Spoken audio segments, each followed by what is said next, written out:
Hey, what's up guys, Steve from Cult of Mac here, and on my wrist is a product you will all be rather familiar with, the Apple Watch. It retails for $169 for the Series 1, all the way up to $1,500 for the Series 2 Hermes models. In fact, you could say it goes up to $17,000 if you include the now discontinued Apple Watch Edition. On this wrist though is the Moser Swiss Alp watch. A Swiss-made traditional watch which looks almost identical to the Apple Watch, but it only has one feature, telling the time. This one's RRP though, $26,900. Let me explain why. Moser is a Swiss watch brand starting life all the way back in 1828 when it was originally founded. The company has since gone on to producing thousands of high-end watches that any die-hard watch collector dreams of, and they even won one of the most prestigious awards within the Swiss watch industry. Why am I telling you all of this? Well, in order to understand the value of a high-end Swiss watch, you need to have some knowledge of its history. Back to this Swiss Alp watch though, and it has by far one of the most unusual names I've ever come across. I avoided saying the full name in my intro as, to be honest, I didn't want to say it to camera. The watch's full name is the Moser Swiss Alp Watch ZZZ.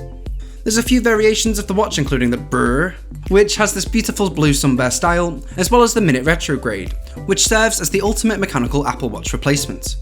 While the names aren't what I'd like to say out loud, the styling and quality of these watches are something I'd proudly wear. In terms of design, it's a slight departure from Moser's usual offerings. Sure, they've been making a watch similar to the Apple Watch for some time now, obviously trolling Apple, but this model features no indices or logo on the dial. The only place you'll find markings of the luxury brand is on the clasp and on the crown. It measures 38.2 by 44mm and is 10.3mm thick, making it slightly larger than the Apple Watch, but it still wears well on most wrists. The case itself is made from white gold, as are the leaf hands floating within, which is our first point of cost. This non-functioning model I have here is worth almost $10,000 just for the precious metals and craftsmanship alone. The watch features an in-house rectangular caliber movement with a 4-day power reserve. Having an in-house movement is a must for a luxury brand. Many high-end watches will have a movement borrowed or bought from other watch manufacturers, so having an in-house movement demands a higher cost. Also, creating a rectangular movement is still difficult to this day, which is why more than often you see round watches. That $300 Michael Kors watch you or your girlfriend has is running a $6 Chinese movement that many fashion watches have. This is a handmade automatic movement, and as with any luxury brand, this comes at a cost. It has an interchangeable Moser escapement and 27 jewels. It's a lovely movement that's nicely decorated. For those of you that don't know, I'm an avid watch collector, and while my collection is humble to say the least, being able to try out any Moser watch is an honour. The only downside is, as I mentioned, the one I have here isn't functioning. It's actually a prototype. So whilst the build quality and looks are up to the standard of that of the limited run of 20 watches, this one does not function.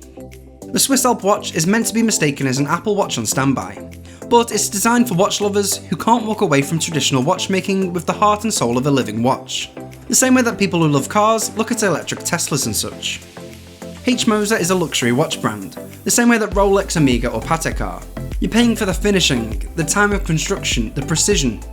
Just because this one looks very similar to an Apple Watch, it doesn't make it cheap. It's designed for a collector who loves both technology and horology, and merging both of these is a stroke of genius from Moser. In addition, it's a limited piece. All of this combined makes a compelling argument for any collector with plenty of cash in their pocket. If I personally had that kind of cash spare for this watch, would I buy it? To be completely honest, no, but that's not down to the watch itself, that's just down to my taste. But is it worth the $26,900 asking price? Well, to the right person, absolutely. Well, that is it for this video. Thanks a lot to Moser for sending over the watch for me to take a look at, but let me know your thoughts in the comment section down below. Would you pick one of these up if you had the budget, or would you just rather stick to the Apple Watch? Let me know your thoughts down below. If you enjoyed this video, go ahead and give it a big thumbs up, it really helps me out, and don't forget to hit subscribe so you don't miss a single video from Cult of Mac. I will catch you in the next one.